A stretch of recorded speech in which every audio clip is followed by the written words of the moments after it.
So very good evening and welcome back to the channel. दोस्तों बहुत ही बड़ा update निकल कर आ रहा है regarding JKSSB and regarding general administration department यानी कि जीएडी, जो कि बैकबोन है जेकेएसएसबी का और बैकबोन है जितने भी जम्मू एंड कश्मीर में कॉम्पिटेटिव एग्जामिनेशंस कंडक्ट किए जाते हैं, चाहे गेस्टेड हो नॉन गेस्टेड हो, उन सभी एग्जामिनेशंस का भी बैकबोन है। तो जीएडी की तरफ से जो बहुत बड़ा अपडेट निकल कर आ रहा है, मैं बहुत क्लियर शब्दों में आपको बता दूं, that is no more waiting list now. अब कोई भी वेटिंग लिस्ट जो है, चाहे वो गेस्टेड पोस्ट हो नॉन गेस्टेड पोस्ट हो, उसमें वेटिंग लिस्ट आउट नहीं की जाएगी।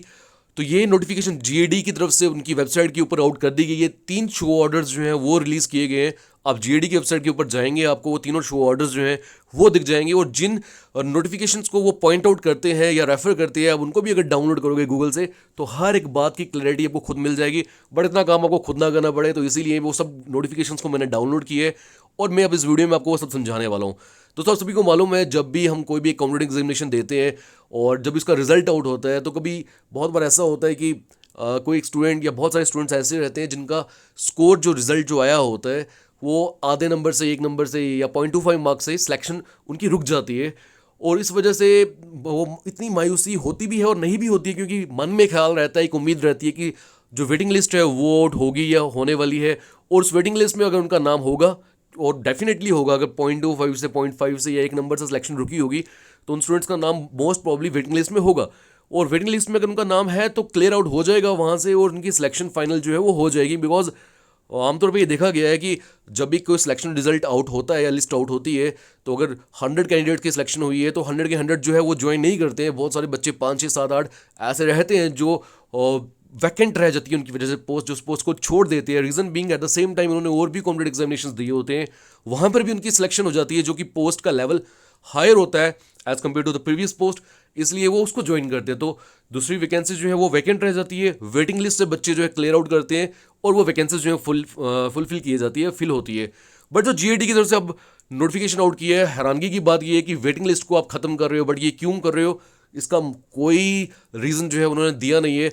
और बहुत सारे रीजंस अगर आप देखने की कोशिश करो या ढूंढने की कोशिश करो, वो साफ निकल कर ये आएंगे कि जब भी जीएडी या जेकेएसएसबी की तरफ से कोई भी एक वेटिंग लिस्ट को क्लियर आउट किया जाता है, वहाँ से कैंडिडेट्स की सिलेक्शन की जाती है, तो कैंडिडेट्स की तरफ से बहुत सारी लिटिगेशंस जो है वो हाई कोर्ट की तरफ लगाई जाती है। रीज़न सिर्फ ये रहता है, कैंडिडेट्स का कहना होता है कि जो मेरिट लिस्ट को इन्होंने वेटिंग लिस्ट के अंडर आप बोल सकते हो कि यूज़ किया है, वो प्रॉपर ढंग से नहीं किया है। ऐसे बच्चे की सिलेक्शन कर दी जिसका स्कोर जो है वो मेरे से कम है, मैं वेटिंग लिस्ट की बात कर रहा हूँ। तो उस वजह से लिटिगेशंस बहुत सारी लगाई जाती है, और ये चीज़ें जो है ये कोर्ट में मसले फंसे रहते हैं। तो शायद ये भी एक रीज़न रहा है कि जीएडी ने वेटिंग लिस्ट का मसला जो है वही ख़त्म कर दिया। अब आज के बाद जो भी वेटिंग लिस्ट तो आएगी नहीं, अब आज के बाद जो भी पोस्ट वैकेंट रहती है वो पोस्ट वापस से रेफ़र की जाएगी, और फिर दोबारा से न्यू रिक्रूटमेंट जो इकट्ठी होगी वैकेंसी, न्यू रिक्रूटमेंट आउट होंगी, और फिर ये पूरा प्रोसेस जो है वो चलता रहेगा। तो मैंने बहुत सारे पॉइंट्स आपको बोल दिए, आइए रीड कर लेते हैं प्रॉपर पॉइंट जो उन्होंने कहे हैं हमसे। रीड करने से पहले मैं आपको बता दूं, डिफरेंट सोशल मीडिया हैंडल्स के जो लिंक्स हैं नीचे डिस्क्रिप्शन बॉक्स में आपको दिए गए हैं, वहाँ आप ज्वाइन कर लीजिए। ये सभी पीडीएफ्स जो हैं वो आपको मिल जाएंगी उस टेलीग्राम चैनल पे। आप सर्च करोगे अगर टेलीग्राम पे पंकज कपूर, तो भी आपको वहाँ मिल जाएगी। प्लस आपके जो भी बाकी स्टूडेंट्स, एस्पिरेंट्स, जो फ्रेंड्स हैं जो वेट नहीं कर रहे हैं, सॉरी, तैयारी कर रहे हैं एग्जामिनेशंस की, उन तक मेरी भी ये चैनल जो है वो ज़रूर पहुँचाइएगा। बिकॉज नया चैनल है, अभी बच्चों को मालूम नहीं है इसके बारे में। आने वाले समय पे मैं इस पर वीडियोस जो है पढ़ाने के रिलेटेड या टीचिंग के रिलेटेड वो भी अपलोड करने वाला हूँ। दूसरा एक पॉइंट आपको दोस्तों और बता दूं कि मान में अगर आपका यही सवाल है कि सर जो क्लास 4 की प्रीवियस रिक्रूटमेंट हुई है उसकी वेटिंग लिस्ट का कुछ बच्चे इंतजार कर रहे हैं, क्या वो आउट होगी या नहीं होगी, और जो जूनियर असिस्टेंट की वैकेंसीज अभी पीछे हाल ही में निकली उसकी वेटिंग लिस्ट का अगर बच्चे इंतजार कर रहे हैं वो आउट होगी या नहीं होगी, देखो मेरे हिसाब से आउट होनी तो चाहिए। बिकॉज जब वो एग्जामिनेशंस कंडक्ट किए गए थे, तब तो जेकेएसएसबी या जीएडी की तरफ से यही बोला गया था कि इसकी वेटिंग लिस्ट आउट होगी उनकी एडवर्टीजमेंट नोटिफिकेशन में, उसके अकॉर्डिंगली आउट होनी चाहिए। तो हाँ, उसके बाद जो न्यू रिक्रूटमेंट होती है वहाँ वेटिंग लिस्ट ना आए, वो चीज़ वाजिब है, जायज़ है, बट पिछली रिक्रूटमेंट में होनी चाहिए। और बट जेकेएसएसबी ने, चलो उनकी तरफ से कोई नोटिस आउट तो हुआ नहीं अभी, जीएडी ने ये क्लियर नहीं किया है कि जो भी वैकेंसीज हाल ही में जिनके एग्जाम कंडक्ट हो चुकी है, क्या उनकी वेटिंग लिस्ट आएगी या नहीं आएगी, ये क्लियर नहीं हुआ है। देखते हैं आने वाले समय पे जेकेएसएसबी का क्या टेक रहेगा इसके ऊपर। तो नीचे देखिए, आप रीड कर लीजिए। In exercise of the powers conferred by provision of article 309 of the constitution read with section 15 of Jammu and Kashmir Civil Services Decentralization Recruitment Act 2010, the LG is pleased to direct that, pleased, I don't know why he is pleased, please to date that rule 7 of J&K appointment to class 4 special recruitment rule 2020 shall be omitted. देखो इन्होंने साफ बोला है कि जो rule 7 है J&K appointment to class 4 special recruitment rule 2020 के, वहां पे ओमिट कर दिया गया। अब हमें नहीं मालूम कि रूल 7 क्या है इस नोटिफिकेशन के अंडर, तो हम ऐसा करते हैं स्पेशल रिक्रूटमेंट रूल्स 2020 जो है उसे डाउनलोड करते हैं, जो कि मैंने ऑलरेडी कर लिया आपकी सहूलियत के लिए। तो that will be this one. ये है स्पेशल रिक्रूटमेंट रूल्स जो पिछले 2-3 साल पहले JKSSB की तरफ से आउट किए गए थे, GAD की तरफ से आउट किए गए थे। तो रूल 7 की बात करिए, आइए रूल 7 पे आ जाते हैं। तो यहां देखिए this is rule 7 and it refers clearly to wait list. तो यहां पहले क्या बोला गया था कि बोर्ड जो है वो एक सेपरेट वेट लिस्ट जो है वो निकालेगा, चाहे वो यूटी कैडर पोस्ट हो, डिविजनल डिस्ट्रिक्ट कैडर पोस्ट हो, और उस वेटिंग लिस्ट के अंदर उतने ही नंबर ऑफ कैंडिडेट्स होंगे जितनी की वैकेंसीज आउट होती है, यानी जितनी सिलेक्शन होती है। और उन्होंने बोला है कि जो वेटिंग लिस्ट है ये 1 साल के लिए वैलिड रहेगी, और गवर्नमेंट अगर चाहे तो इसकी वैलिडिटी जो है अगले 6 महीने के लिए और भी एक्सटेंड कर सकती है, बिकॉज उनको भी पता है कि 1 साल के अंदर तो JKSSB के द्वारा कोई रिक्रूटमेंट कंप्लीट हुई नहीं है आज तक।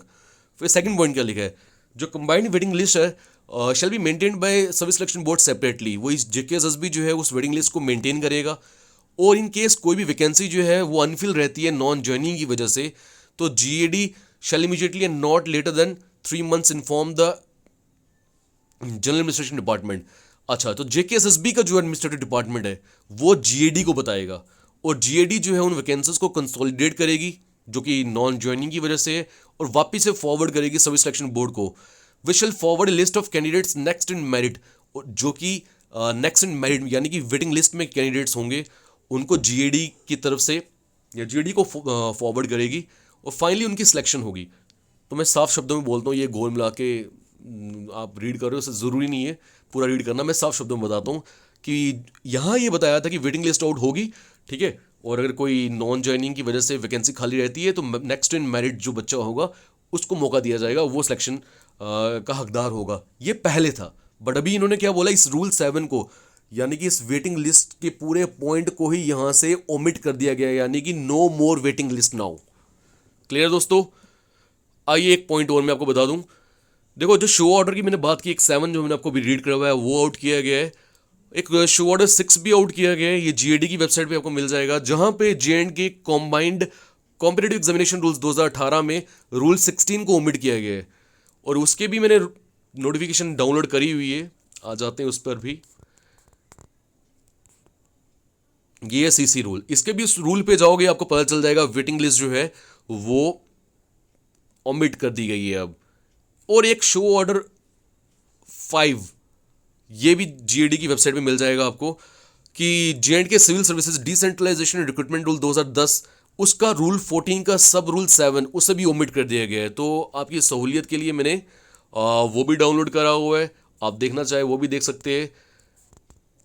This is one. तो यहाँ पर भी कहीं ना कहीं मेरिट लिस्ट या वेटिंग लिस्ट की ही बात करी गई है, तब इसको आप रीड करोगे तो आपको मिल ही जाएगा।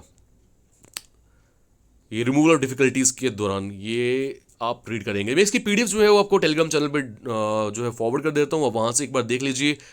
तो अभी के लिए जो बड़ा अपडेट निकल कर आ रहा है, उम्मीद करता हूँ वो आपका क्लियर हो चुका होगा। मुझे लगता है कि ये कोई सही अपडेट तो नहीं है, बच्चों को वेटिंग लिस्ट का एक इंतज़ार रहता है, एक उम्मीद रहती है, और कहीं ना कहीं मौका मिलता है वापस से ज्वाइन करने का। वैकेंसीज खाली तो रहेंगी, वापस से आपको पोस्ट फिल करने के लिए दोबारा एक न्यू रिक्रूटमेंट आउट करनी पड़ेगी। बट ऐसा भी नहीं है कि 5-7 वैकेंसीज के लिए न्यू रिक्रूटमेंट आउट करो, आपको फिर वेट करना पड़ेगा, वैकेंसीज इकट्ठी होंगी और फिर दोबारा ऐसा एग्जाम होगा। चलिए दोस्तों, आपका क्या टेक है इन सब के ऊपर? नीचे comment section is all yours, you can type your comment. बाकी मिलते हैं अगली वीडियो में। Till then take care, good bye. और नीचे टेलीग्राम चैनल में आपको ज्वाइन ज़रूर कर लीजिएगा, वहाँ PDF मिल जाएंगी। And do share this channel to your fellow mates. Till then take care, good bye, जय हिंद।